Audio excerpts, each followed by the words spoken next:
Hey everyone, thanks for tuning in. If you're new here, consider subscribing. It really helps keep these stories coming. And while you're here, let me know in the comments where you're listening from. Now, sit back, relax, and let's get into the story. I did not expect to feel calm when the emergency broadcast started. The scrolling banner said, "Shelter in place. Avoid all travel. Do not approach infected persons." The voice repeated the same message on a loop. My phone lit with messages from people I had lectured for years about being ready. Cousins, co-workers, and an old friend from the volunteer firehouse. I answered none of them. I powered the phone down, slid it into a metal box with my handhelds, and turned to my list. The plan I had polished for a decade began with 3 words: lock, load, leave. I had rehearsed the checklist every month. My underground room was ready, the pickup truck was loaded, and the route to the primary shelter was layered with caches. Every shelf in the garage was labeled. There were fuel cans with stabilizer, water barrels with food-grade liners, a solar kit with folding panels, and tools color-coded with tape. I had laminated maps with grease pencil notes and alternate routes. I had a shortwave schedule and a printed list of useful frequencies. It was more than a plan. It was my identity.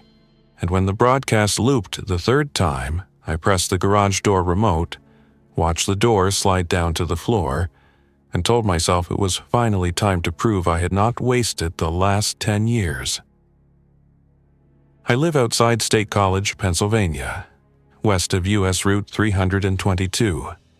My property backs up to a strip of woodland that connects to state game lands. My underground was not a fantasy concrete bunker.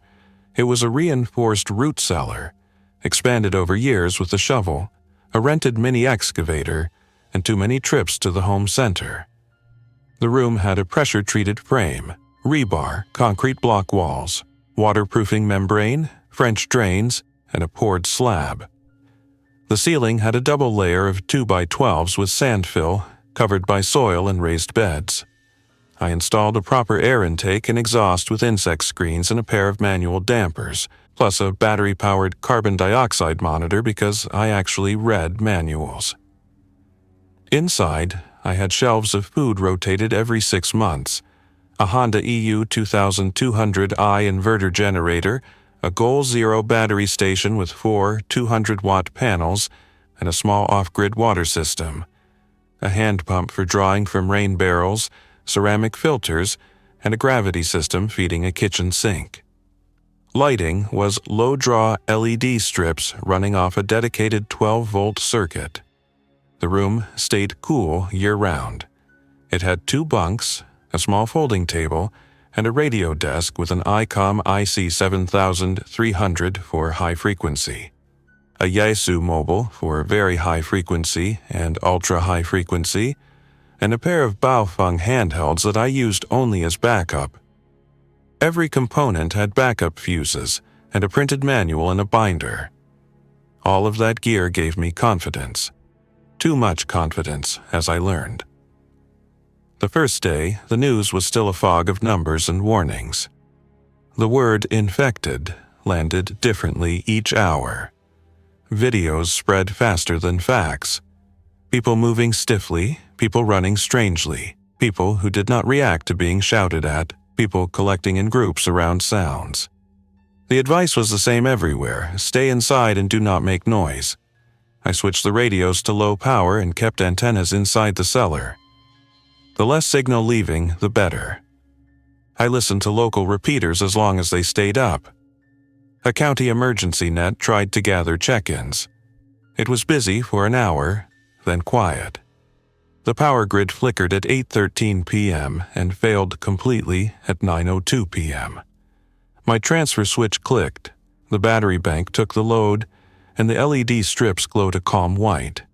I wrote Day 1, 9:15 p.m. in a bound notebook and noted power off, generator off, battery at 87%. My hand was steady. My heart finally slowed. On Day 2, the first part of the plan said to leave before sunrise, and head north to the primary shelter location, a small acreage I had bought near the edge of the Moshannon State Forest. I had placed 2 caches along the route, one behind a collapsed fence post near an unmarked pull-off on Rattlesnake Pike, and another in a washout near a hunting parking area off Quahana Highway. The caches were in military surplus ammo cans sealed with silicone, each holding water filters, an emergency radio, a small first aid kit, and a brick of energy bars. My truck, a 2016 Toyota Tacoma with a fiberglass cap, auxiliary battery, and a dual-band antenna, was already loaded with food, clothes, and supplies. A Midland CB sat on the dash as simple backup. I had a foam board divider in the bed to keep gear from shifting and a locking drawer system for the tools. Everything was balanced and strapped down. I opened the steel door to the cellar and listened. The yard was quiet the way a winter morning is quiet in deep snow, only there was no snow and no wind. I climbed the steps to the garage and lifted the door manually. The neighborhood was still. Mailboxes were open down the street. A dog sat in a window and did not bark. The air had that empty Sunday sound that makes you whisper when you walk to the trash can. I rolled the generator out and locked it to a floor anchor, not to run it, but to have it ready for a short charge later. The truck started on the first turn. The dash clock read 6:01 a.m. I eased down the driveway with the headlights off and nudged onto the side road. I made it half a mile before the plan had its first collision with reality. The 2-lane was blocked at the intersection by 4 stalled cars that had clearly been pushed together to make a barricade. No one stood guard. A piece of plywood leaned against the nearest car with "Turn around," painted in uneven letters. It was not debris I could drag aside in 5 minutes. It looked intentional and dangerous, whether from frightened neighbors or someone who meant harm. The alternate route on my laminated map showed a gravel road through the ravine. I took it, moving slow to avoid throwing rocks. I made good time. Then I came around a bend and saw a cluster of people 100 yards ahead. 2 were on the road. 3 were off to the side near the ditch. They were moving, but not like a group. One turned sharply at the sound of gravel under my tires. His head snapped instead of turning smoothly. His feet were not in rhythm with his upper body. He stepped toward me in short, urgent motions that felt wrong in my bones. I cut the wheel, reversed into the trees, and scraped both sides on Mountain Laurel to get back to the main road. On the radio, a voice repeated, "If you can hear me, do not come to the roadblock at Valley Vista. We cannot help you." It was a local voice from town, the sort of exhausted voice I had heard on overnight storm nets. I kept the volume low and kept driving. I made it to US 322 and saw what the news had hinted at. A miles-long line of vehicles abandoned in both directions. Some had doors open. Some were empty with hazards flashing.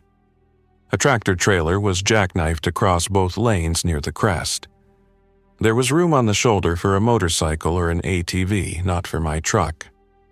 My route north was gone on day 2 at 6:40 a.m. My plan said to continue west to Interstate 99 and then north to Interstate 80. My eyes said that would be worse. I pulled off into the parking lot of a closed garden center and shut off the engine. The silence pressed in. I made a new plan. Wait an hour. Watch. Listen. If I saw any motion on the highway that looked normal, I would try again. If not, I would backtrack on local roads and find a long way around. I wrote in the notebook, Day 2, 6:52 a.m. Route blocked on 322. Do not push into unknown. The writing helped me keep ego and impatience separate from observation. It also slowed my breathing. At 7:20 a.m., 2 pickup trucks with lift kits came down the access road behind me. The first had a snowplow bracket up front. The second had a bed full of fuel cans. The passenger in the first truck had a rifle pointed at the sky through the open window. Both trucks stopped when they saw me. No one waved. The passenger leaned out and yelled, "You need to be gone." He did not sound like a criminal. He sounded like a person who had slept badly and was trying a role he did not want. I showed both hands and said, "I'm leaving." He lifted his chin and made a small arc with his index finger, the universal turnaround motion you see at construction sites. I backed out, turned right, and found a road I knew from deer season that would connect me to a shallow ford. It was slow and rough, but open. I reached a dirt lane behind a dairy farm and finally felt my shoulders drop. I did not make it to the first cache until 10:43 a.m. The fence post was there, the pull-off was there, and the little trail behind it was there. The cache was not. The ground was disturbed and the post had fresh splinters. Someone had found it, or they had seen me stash it on a previous trip and waited. The can, the filter, the bars, the space blanket, gone. I stood with my hands in my pockets and looked at the mud pattern while a crow shouted from somewhere above me. The thought that surprised me was not anger or fear. It was disappointment in myself for believing that a can in the woods would still be where I left it when everything else was moving. I wrote, "Cache 1, blown, reassess." Then I walked back to the truck and ate half a peanut butter sandwich. By the time I reached the second cache location near Quahana, the day was hot and the forest still. When I kneeled to start digging, I saw footprints in the damp soil, more than one set. The ground was soft enough to show heel and toe, and whoever came last had left clean treads from a hiking boot with a heel mark that clipped the edge of the washout just like I tended to do when I came down that slope. I did not even open the can. I reburied it, brushed away my tracks, and moved on. Keeping it in place was my last piece of stubbornness for the day. The caches were not safety. They were beacons. I reached my acreage at 2:25 p.m. The driveway was an old logging approach I had improved just enough to get the truck through. The small clearing held a shed I had built from a kit with a metal roof and a cinder block foundation. The shed had a hidden hatch that led to a short storm shelter dug into the side hill.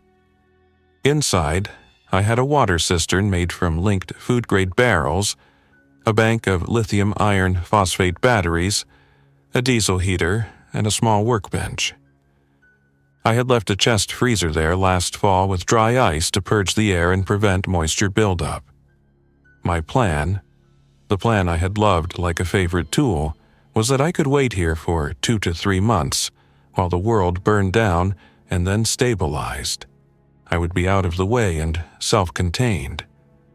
As I turned the key in the shed door, a shape flickered at the edge of my vision.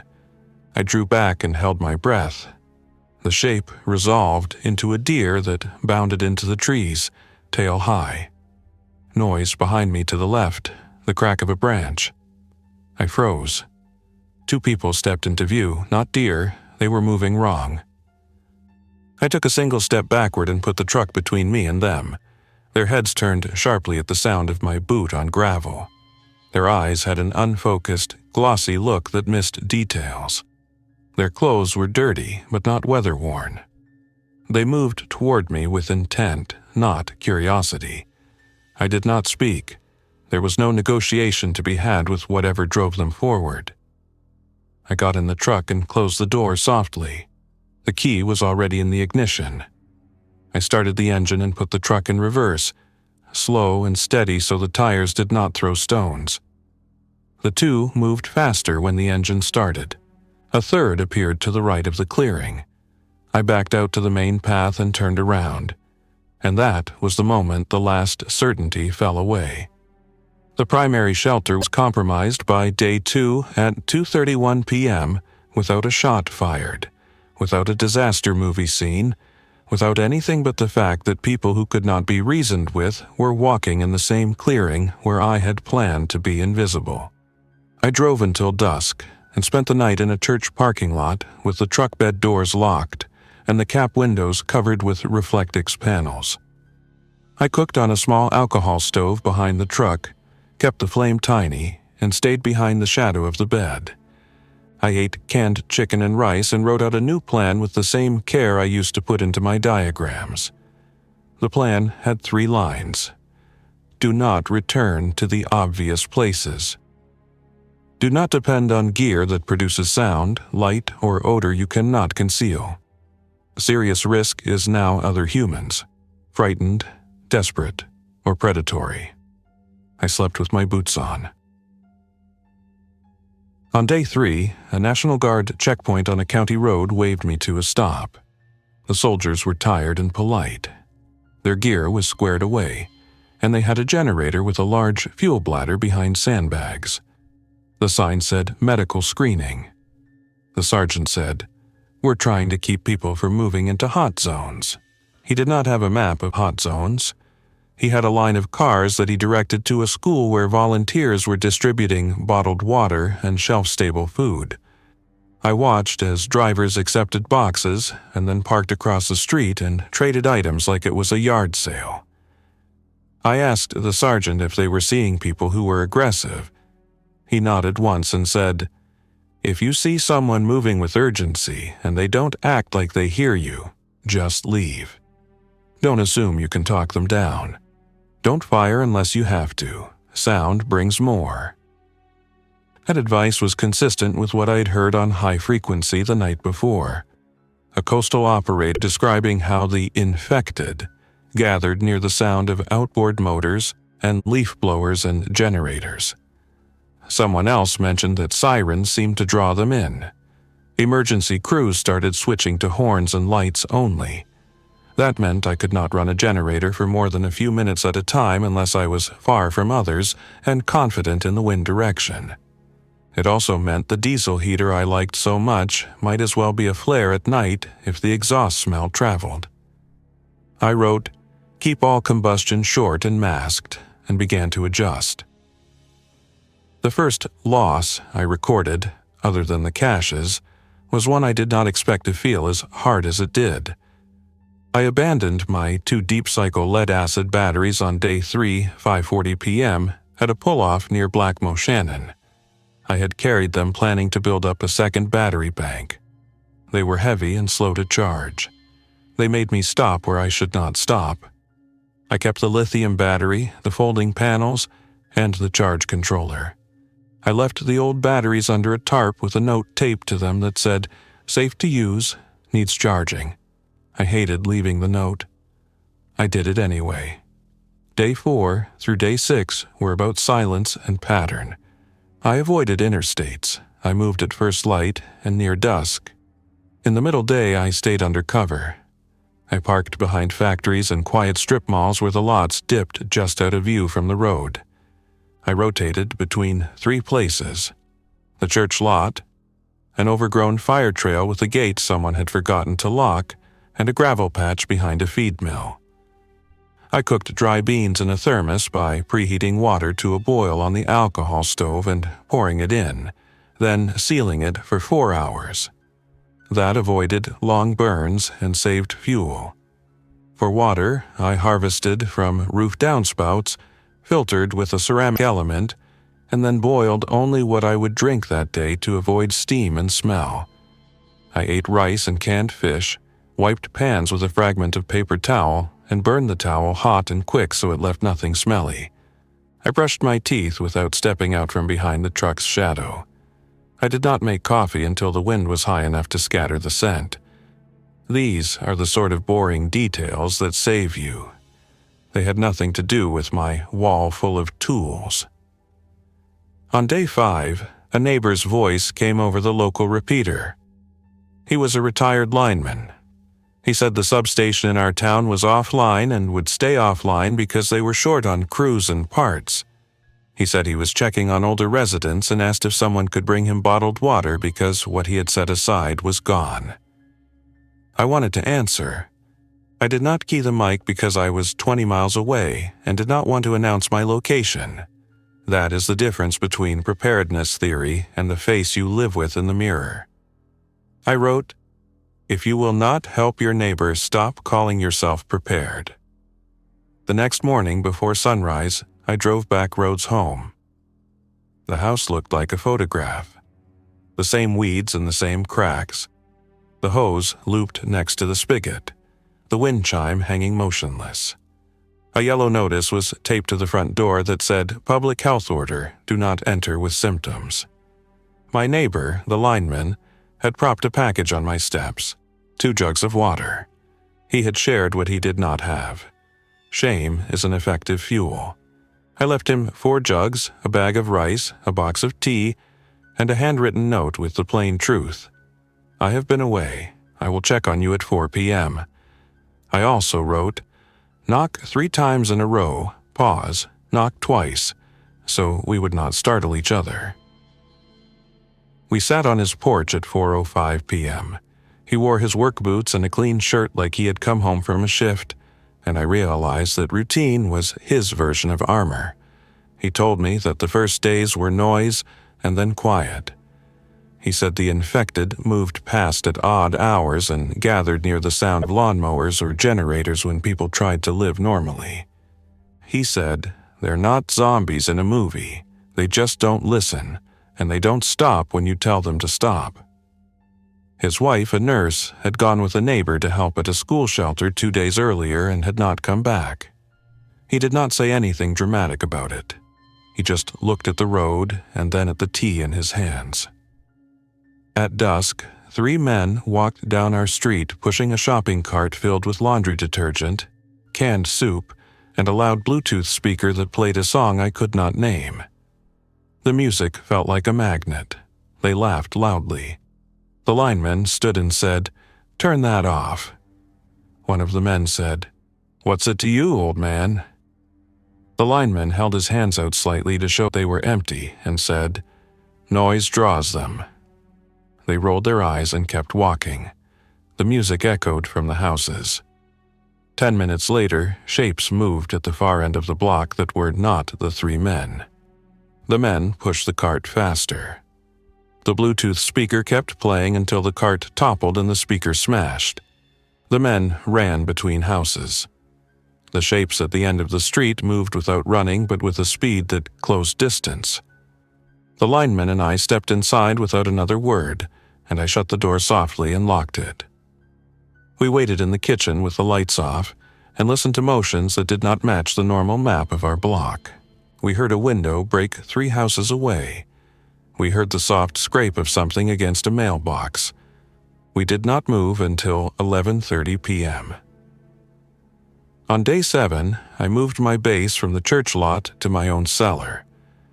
I had taken pride in building it to be quiet, and it was quiet, but it was not invisible anymore.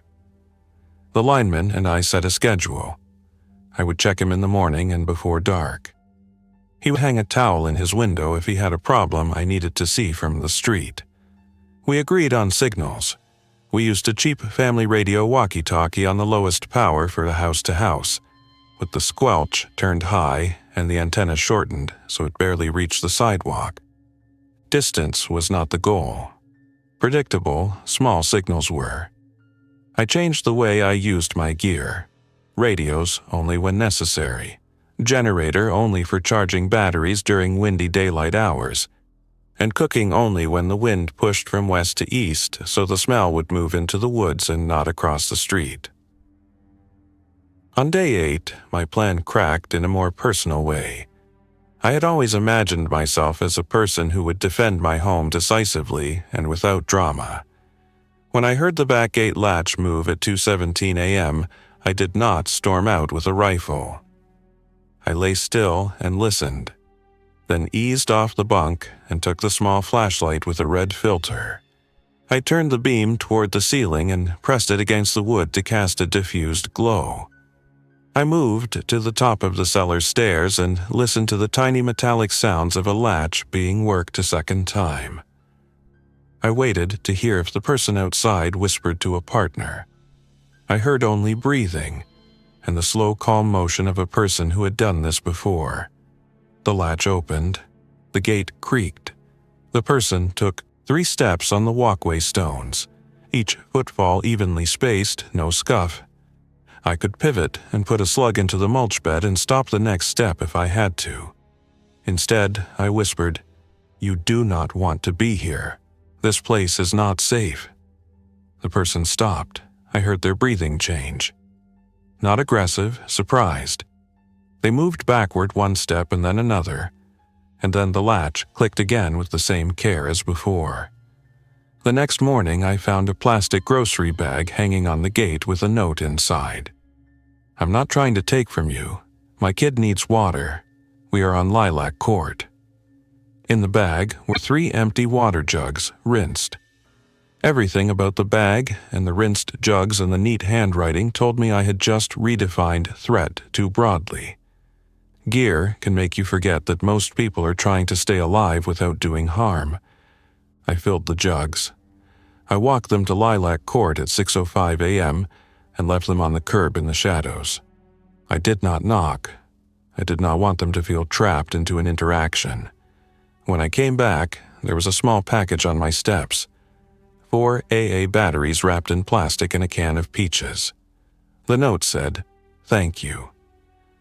That exchange changed the next 3 weeks more than any piece of equipment I owned. On day 9, I heard a familiar voice on high frequency. A volunteer from the state amateur radio group calling for check-ins and signal reports on 3.918 megahertz. The group, ARAS, had moved to informal nets because the repeaters were unreliable. I listened, then gave a short report at low power. I said, "Center County, battery power, no traffic." The net control said, "Copy center, thank you." A second voice broke in weakly, "Water distribution at the Coliseum at 3 p.m. The net control repeated it as information, not a directive. That distinction matters. The longer I listened, the more I understood that my version of the world, plans, checklists, the right equipment, missed the most important skill: filtering flood information into quiet decisions and then changing them quickly when reality shifted. Day 10 was the first day the neighborhood worked together because we had to, not because anyone called a meeting. A transformer down the street popped and vented smoke. The lineman and I walked down to check for a fire. 2 other neighbors joined us. A teacher who was good with kids and a grocery store manager who had a key to everything in his head. The lineman said, "It's safe now, but we can't have a spark. Let's clear the brush from the base." We worked without talking much. The teacher asked if we could set up a quiet place in one garage for people who needed to rest. The store manager said he could set up a system to swap items we had too much of for items we needed. None of that was in my binder. All of it worked. That afternoon, a small drone buzzed over the street, then turned and hovered near my side yard. I did not wave. I also did not do the stubborn thing and walk out under it. I stood in the shadow and watched.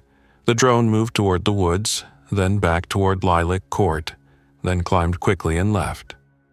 That night, I wrote, "You are not invisible. Act accordingly." I covered the reflective tape on the truck with mud. I added a length of camouflage netting over the bed cap. I relocated the solar panels to the interior stairs where they could charge at an angle through a south-facing basement window. It was less efficient. It was enough. On day 11, our small group encountered the first obvious, organized threat. 3 people in matching dark hoodies and ball caps walked down the street at noon with purpose. They looked at doors, not at houses. They had cordless tools clipped to their belts and wore clean gloves. They stopped at the end of the block and one of them took out a tablet and pointed at a house. The lineman said quietly, "They're marking targets that look empty." The grocery manager said, "We need a decoy." The teacher said, "We need a sign that people are watching." I walked to the corner and hung a laminated sheet I had printed years ago as a joke and kept in a file. "Neighborhood watch. Stay safe, keep noise low, move on." I added under it, "Quiet, sick inside." The 3 in hoodies looked at the sign, exchanged a glance I could not read, and moved on. Maybe it was luck. Maybe it was enough to break the pattern they were running. Whatever the reason, Our block stayed intact that day. On day 12, my underground room failed me in a quiet, technical way. The carbon dioxide monitor showed a slow climb overnight. The intake duct was clear. The exhaust damper worked. The fan bearings were fine. The numbers still crept up. I lit an incense stick and traced airflow, the way you would in a server room, and watched the smoke pattern flatten near the ceiling. The problem wasn't equipment. It was that the soil above the ceiling had become saturated from recent rain, which made the space less breathable. In 10 years of planning, I had not modeled what 3 days of heavy rain would do to my hidden math. That morning, I moved half my gear to the garage and slept on a cot next to the truck with the door cracked and a wool blanket pulled high. I did not let pride keep me where air was worse. Plans are tools, not rules. On day 13, the neighborhood met properly for the first time. We gathered in a driveway at 3 p.m. We kept it short. The grocery manager suggested a trade hour every other day at noon where people could swap items without crowding. The teacher offered to check on older residents and families and keep a simple clipboard of who needed what. The lineman drew a map of the block and marked houses that had hazards like downed lines or broken windows. I offered a radio check-in twice a day on a small family radio channel for people who had those units. We made 2 rules that we could all agree on. Keep noise low, and no one trades for gasoline unless the block agrees. That second rule prevented the one resource that drew attention from becoming a bidding war. When the hour ended, no one said a speech. People went home, and the air felt less like a string pulled tight. Day 14 was my first real mistake after the caches. I decided to make a supply run at dawn to a hardware store on the edge of town that had a rear service entrance near the loading dock. I parked in the shadow of a dumpster and listened. The building was quiet. The door was locked with a simple hasp. I cut the padlock with a bolt cutter and stepped inside into a cavern of neatly labeled aisles, exactly the sort of place I felt at home. I did not take much: a roll of plastic sheeting, a box of contractor bags, a pack of N95 masks, a handful of hose clamps, and a pocket full of batteries. I left cash on the counter with a note that said, "For the manager when you return." It felt ethical at that buy. It felt wrong when I stepped out and saw a pair of eyes watching from under the loading ramp. The person was thin and holding a kitchen knife like a tool they had not used before. They said, "Do you work here?" I said, "No, I left something for the owner." They lowered the knife until it pointed at the ground. I put my items down on the curb and said, "Let's split this and move along fast." We each took half and left in different directions. I spent the next 2 days watching for that person at every corner, every reflection. The lesson was simple. Good intentions do not make you less visible. On day 15, the infected moved through our street mid-morning for the first time. Until then, they had been mostly night visitors. The trigger was a portable generator that someone ran near the next block to power a window air conditioner. The morning was hot. The sound was a steady, mid-tone hum that carried. The infected moved in a loose line, as if they were being pulled by the sound but distracted by any noise along the way. One turned toward a dumpster lid that clanged a block over. Another stood in the street, listening to the generator, and then pivoted toward a dog barking behind a fence. What made my throat go dry was not their speed, but their patience. They did not look around. They looked forward with an intent that did not consider obstacles. The generator cut off after 10 minutes. The infected wandered. 2 stood under a tree in a neighbor's yard until sunset, as if waiting for the hum to resume. After that, our trade hour moved to 8 a.m. when the air was still, and no one ran a machine when the air was quiet enough to carry sound down the valley. My old identity, the guy with the binder who knew the right brand of filter and the right gauge of wire for a panel, kept popping up and getting corrected by reality. On day 16, I tried to seal a side window with plastic sheeting to reduce light leaks at night. The tape would not stick because the humidity was too high. I sat on the floor with a roll of painter's tape and a screwdriver and a bag of clothespins and realized that the solution was not to push the plastic harder. It was to hang a wool blanket a foot inside the window so the light would be blocked by something that did not need adhesive. That solution was not in any forum thread. It was in the way the room felt when I turned the flashlight on behind the blanket and then off again. Improvisation is not a skill you brag about. It is a habit of choosing the next sensible change. On day 17, a truck with a farm fuel tank in the bed rolled slowly down the street, and someone on a loudspeaker said, "Fuel delivery, cash or trade." The voice was too smooth.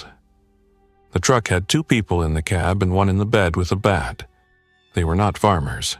They were fishing. Our block ignored them. They drove on. 10 minutes later, we heard a shout 2 blocks east, then more shouts, then nothing. The lineman said, "We need a decoy for that, too."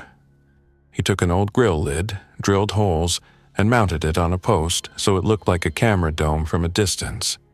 He pointed it at the corner. People who wanted to prey on others often avoided anything that looked like recording. It might have been superstition. It worked well enough for a while.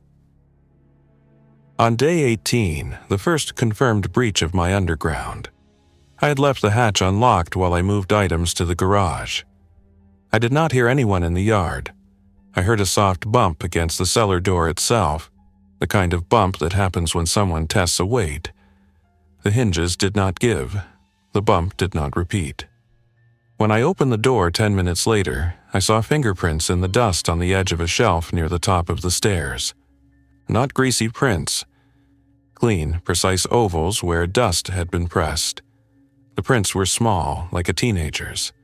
They were steady. Whoever had reached down had not done it with shaking hands. I checked the inventory. 2 cans of soup were gone, a roll of trash bags, a box of matches. Nothing else. I stood halfway down the stairs and said out loud, "I would have given you that." It did not matter. The meaning was not the items taken. It was that the door had been tested. I changed the door swing to open inward so it could not be pried from outside. I added a wedge and a hinge pin with a cotter. I moved anything worth taking to a locked cabinet. But more importantly, I changed my idea of privacy. Privacy was now a temporary state you earned hour by hour, not a default. Day 19. 2 families on our block left together. They had a minivan and a small trailer. They had loaded heavily, too heavily. They asked if anyone wanted to join. No one did. They said they had heard a rumor of a shelter near a dam with running water and solar lights. I wanted to believe it for them. I gave them a hand pump for the trailer's water jug and 4 water purification tablets in a small bag with instructions. I told them to drive slow, keep the trailer tires slightly overinflated to prevent heat buildup, and stop before sunset. They thanked me and drove away at 10:20 a.m. The teacher cried openly. The lineman stood with his arms crossed and did not speak. By 3 p.m., word came over the family radio channel that their minivan had been forced to turn onto a side road by a log dragged across the main route. They backtracked and found another way. At 6:45 p.m., someone on the high-frequency net reported a trailer jackknifed near a bend with people walking away from it. I do not know if it was them.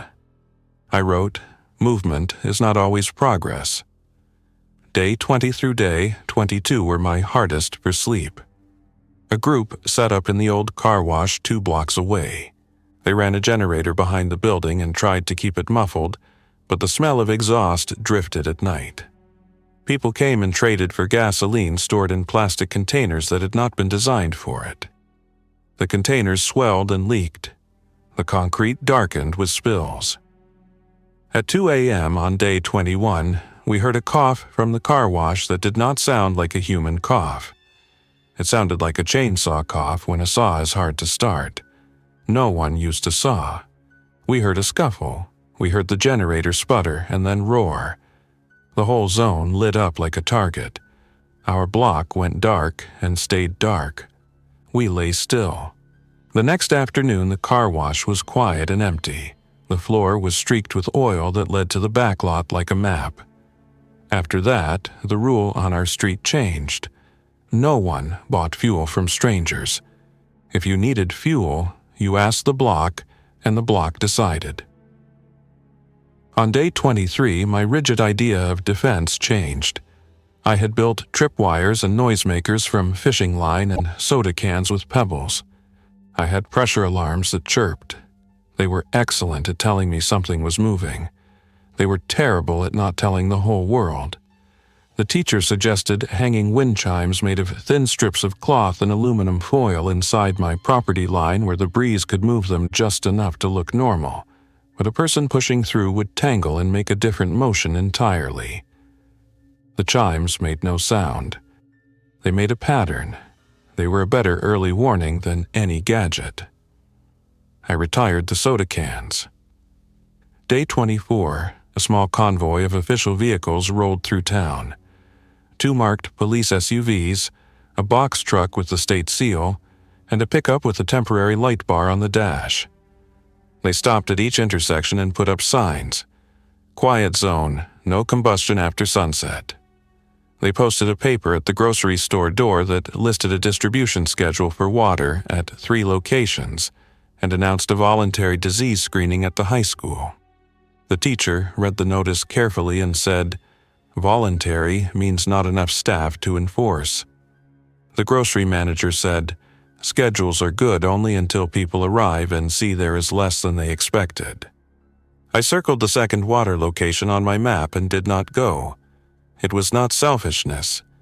It was understanding that my presence there would add one more mouth to a system that was already stressed. I kept pulling from downspouts and boiling. On day 25, my plan failed, in a way that could have been fatal if it happened 2 weeks earlier. The underground room flooded from below. The French drain carried water as designed, and the sump pit filled and started to seep under the slab. The battery pump I had always meant to install sat in a box on a shelf because I thought I would have time later to finish it. Later had been a luxury. I waded to the shelf, opened the box, and installed the pump with my hands in cold, dirty water. I wired it to a small 12-volt battery and ran the discharge hose out through the air intake temporarily. It worked. The water level dropped to 1 inch and then 1/2. I looked at my gear shifted onto pallets and realized how many times I had put install pump behind more interesting projects. I wrote, "Never confuse interesting with necessary" in big letters. Day 26, the infected changed pattern, or maybe I finally noticed a pattern that had always been there. They moved more at dawn, and during a sudden quiet after a loud sound stopped. They did not like barriers much. They flowed around cars and fences if there was an open path. They responded to the shape of a sound more than the volume. A steady hum pulled them. A clatter pulled them briefly, and then they lost interest if it did not repeat. A human voice yelling pulled them differently than a voice speaking low and steady. We tested that carefully from the safety of a second-story window with the teacher reading a children's book softly. No reaction from the figures in the street. We played a recording of a lawnmower idling for 4 seconds at 1/2 volume. Heads turned. We turned it off. They waited, then moved on. The conclusion we wrote into our little neighborhood notebook was as simple as it was hard to practice. Keep sounds short and irregular, and do not build habits that make your presence easy to track. Day 27, I gave away something I had thought I would never part with, my backup rifle. It was not fancy, just a reliable carbine with iron sights. The lineman had a tool belt and a length of rope and a crowbar, and he used those more than I used any long gun. But the young couple on lilac cord had nothing but a kitchen knife and a metal pipe. They did not ask for a weapon. They asked for tarps and rope. I gave them those. Then I looked at the rifle and thought about the number of times I had told people that 2 is 1 and 1 is none. The prepper phrase meant to justify redundancy. Redundancy was now the neighborhood, not my shelf. I wrote a simple sheet with safety rules: how to verify clear, how to store unloaded, and how to use a sling. I made it clear they were under no obligation to keep it. The young man held it like it was both heavy and made of glass. The young woman read the safety sheet twice. They thanked me the way people thank you when they expect you to ask for it back. I did not. Day 28 was the day I admitted I could not hold the underground room as my bedroom anymore. The flood had receded, but not completely. The air was good, but the sense of security that came from being below ground was gone. People knew the door was there. People were moving at night near the back fence. I moved my sleeping place to the garage and kept the cellar as storage and a place to work during hot hours. I laid the wool blanket across the window again and set up the cot behind the truck. I placed the radio table near the interior door so I could hear high frequency without leaving the garage. It felt like a step backward. It was a step toward flexibility. On day 29, a rumor spread on the high-frequency net that a convoy was opening a corridor on Interstate 80 for essential traffic. I circled the map and debated. Part of me wanted to try to reach the acreage north of Moshannon again. The rest of me remembered the clearing and the way the 3 figures appeared as soon as the engine started. I asked myself plainly what I wanted more: to satisfy a plan or to increase the odds that the people on my street would still have water and quiet the next morning. I stayed. I helped the teacher move an elderly neighbor to a cooler room in their house. I helped the grocery manager build shelves out of pallets in his garage so we could keep food off the damp floor. I replaced the battery in the lineman's flashlight. On day 30, a cold front moved through. The air dried and the sky cleared. We held a trade hour and kept it to 30 minutes. We swapped quietly: batteries for rice, spices for contractor bags, a pair of work gloves for a pack of baby wipes. The lineman brought a coil of wire and a box of ceramic insulators and said he could build a simple long wire antenna between 2 houses. I lent him a small tuner from my radio desk. He strung the wire at dusk. The radio came alive with voices from 2 states away. We heard a family in Ohio saying they were moving their chickens into a garage. We heard a volunteer in New York say they were staffing a shelter with a doctor and 2 nurses. We heard a weather report that talked about rain returning in 48 hours. We heard normal voices speaking in measured tones about practical things. I looked at my binder on the workbench and closed it gently. It was not trash. It was a tool I would use again. But the more powerful tool was the pattern our block had built: quiet routines, shared notes, small signals, and a willingness to change. At 7:45 p.m. on day 30, I sat on the garage step and wrote in the notebook. I wrote the mistakes first: caches too close to obvious pull-offs, overconfidence in generators, over-reliance on one space, a habit of moving alone when a pair would have been safer even if slower. I wrote the lessons next. Most people will not try to hurt you if you treat them like neighbors and not like enemies. The infected are drawn more by patterns than by isolated sounds. Pride is loud and flexibility is quiet, and the biggest resource is trust built in small actions. I wrote what I would do tomorrow: service the pump, check the lineman's long wire anchor points before the rain, and move a portion of food to the house of the young couple so not everything was in one place. I also wrote a sentence I never thought I would write: I am not the hero of this story. It isn't false modesty, it is an accurate description of how survival looks after a month of reality. Gear kept me alive in the first days. Plans got me to day 4. After that, what kept me alive was an uncomfortable truth. Survival is a team sport, even when the team is quiet and never meets formally. My shelves mattered. My neighbors mattered more. My bunker existed. It was useful. It was also a trap for the part of my brain that likes to check boxes. The next morning would be day 31. I would not wake up feeling invincible. I would wake up with a task list and a small circle of people I respected. I would keep the radio low and the doors locked and the water boiling in the thermos. I would keep the generator chained but quiet. I would help the teacher keep track of who needed check-ins. I would listen to the lineman when he said a pole was unsafe. I would break down the binder into single sheets so I could adjust without feeling like I had failed the whole plan. I have gone 30 days of this, and I do not have a dramatic ending to sell you. I have a series of adjustments. I have the grill lid decoy at the corner and the cloth chimes that move by inches. I have a truck with mud on the reflective tape and a battery pump that finally lives in the sump instead of a box. I have a hand-drawn map with the words "Trade Hour" and "Quiet Sick Inside" written on it. I have a page that says "Knock 3 times, pause, knock twice," because fear makes people forget they have friends.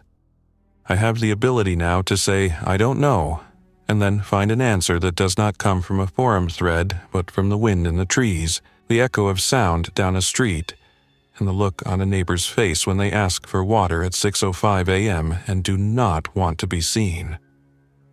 If you want a single piece of advice from a person who once believed the right equipment would make him untouchable, it is this. Make plans that are easy to change and friends who are easy to ask for help. Keep your hands quiet. Keep your promises small. Keep your signals short. Use your tools, but do not let them use you. When the plan becomes a prison, open the door and step into the garage with the wool blanket over the window and listen to the neighborhood breathe. Then get to work on the next sensible thing. That is what kept me alive the first 30 days. That is what will keep me alive tomorrow. Thanks for listening. If you enjoyed this story, don't forget to like and subscribe. Your support keeps these creepypastas coming. Until next time, stay alert, stay safe, and never ignore the feeling that something is watching.